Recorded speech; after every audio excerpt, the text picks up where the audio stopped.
हमेशा बनी रहे। तो आज हम सुनेंगे कार्तिक माह में सुनी जाने वाली जाट और बाट की कहानी, नगर बसेरा की कहानी। तो इस कहानी को आप प्रेम पूर्वक सुनिएगा। किसी गांव में एक जाट व एक बाट रहता था। दोनों में घनिष्ठ मित्रता थी। एक बार जाट अपनी बहन के घर जाने को तैयार हुआ तो बाट अपने ससुराल जाने को तैयार हुआ। दोनों साथ चल पड़े तो रास्ते में रुककर एक कुएं की मुंडेर पर बैठ गए। जाट ने बाट से कहा कि नगर बसेरा कर लेते हैं। इस पर बाट बोला कि तू ही नगर बसेरा कर ले, मैं तो अपने ससुराल जा रहा हूँ, वहाँ खूब खातिर होगी मेरी, तू कर ले नगर बसेरा। जाट वहीं कुएं के पास बैठकर पानी की घंटी और चावल का दाना लेकर नगर बसेरा करने लगा। नगर बसेरा करने के साथ जाट कहने लगा कि नगर बसेरा जो करे सो मल धोवे पाँव, ताता माड़ा तापसी देगी मेरी माँ, माँ देगी माउसी, देगी द्वारका का वास, मीठा मीठा घास, वृंदावन का वास, 5 कुल्ठी छठी रास, मेरो जीवड़ो श्री कृष्ण के पास, डालू पानी हो जाएगी, झट से निकल जाए मेरा जी। यह सब करके वह जाट अपनी बहन के पास जाने के लिए चल पड़ा। जाट की बहन ने भाई की खूब खातिर की, घी बूरा के साथ भाई को जिमाया। दोनों ने बैठकर ढेर सारी बातें की। इधर बाट अपने ससुराल पहुंचा तो वहां आग लगी हुई थी। आग बुझाने में वह भी लग गया, जिसमें उसके हाथ मुंह भी काले हो गए और खुद भी थोड़ा झुलस गया। ना रोटी ना पानी के लिए किसी ने पूछा। एक पड़ोसन आई तो उसने बाट की सास से कहा कि जमाई आया है, जरा उसकी आओ भगत कर लो। बुढ़िया बोली कि सब कुछ तो जल गया है, अब कहाँ से आओ भगत करूं। तब पड़ोसन ने ही बाट को एक रोटी के साथ छाछ दी।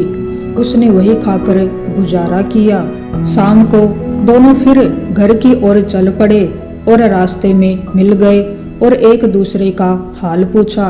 बाट बोला कि मेरे ससुराल में तो आग लगी हुई थी, आग बुझाते बुझाते मैं खुद काला हो गया हूँ, ना रोटी मिली ना पानी। जाट बोला कि मेरी तो बहुत खातिर हुई। फिर बोला कि मैंने कहा था ना कि नगर बसेरा कर ले, अब कर ले। लेकिन बाट ने फिर मना कर दिया।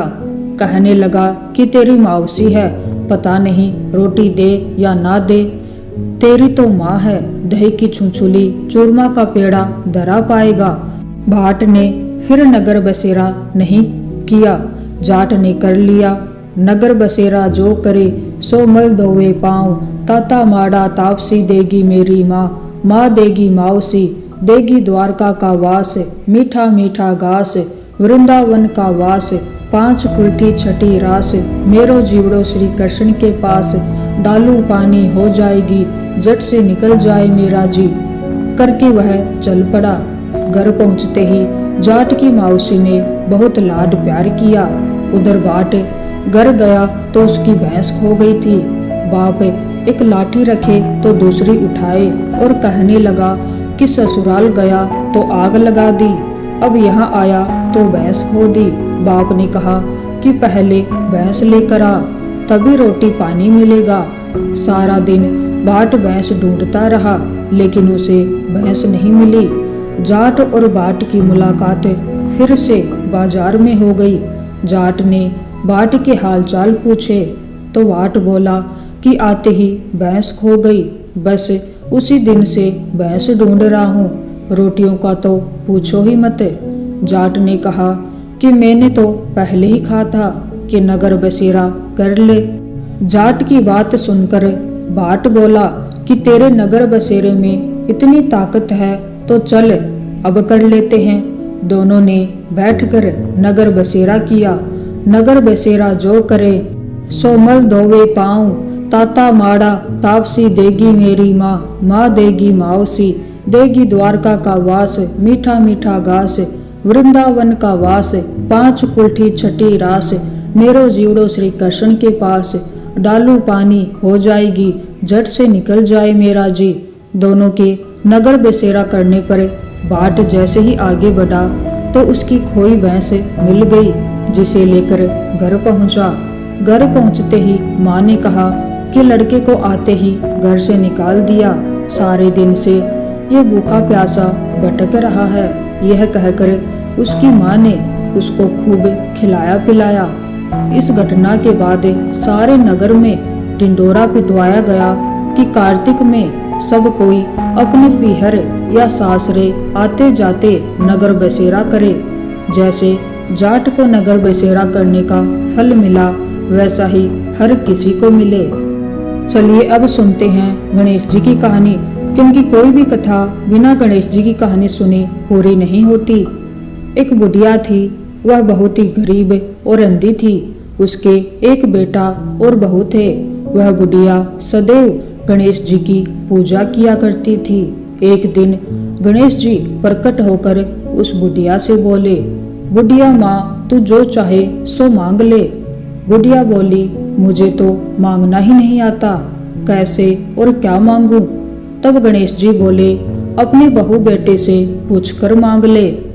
तब बुढ़िया ने अपने बेटे से कहा, गणेश जी कहते हैं तू कुछ मांग ले, बता मैं क्या मांगू।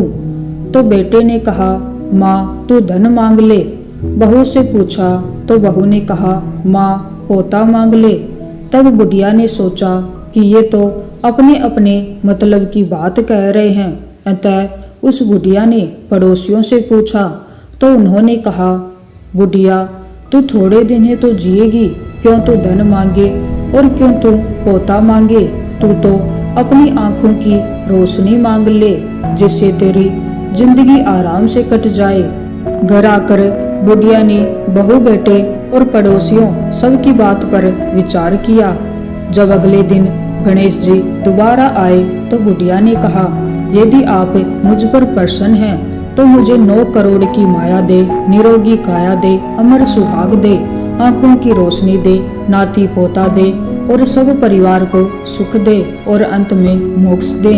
यह सुनकर तब गणेश जी बोले, बुढ़िया माँ, तुमने तो हमें ठग लिया, फिर भी जो तूने मांगा है वचन के अनुसार सब तुझे मिलेगा।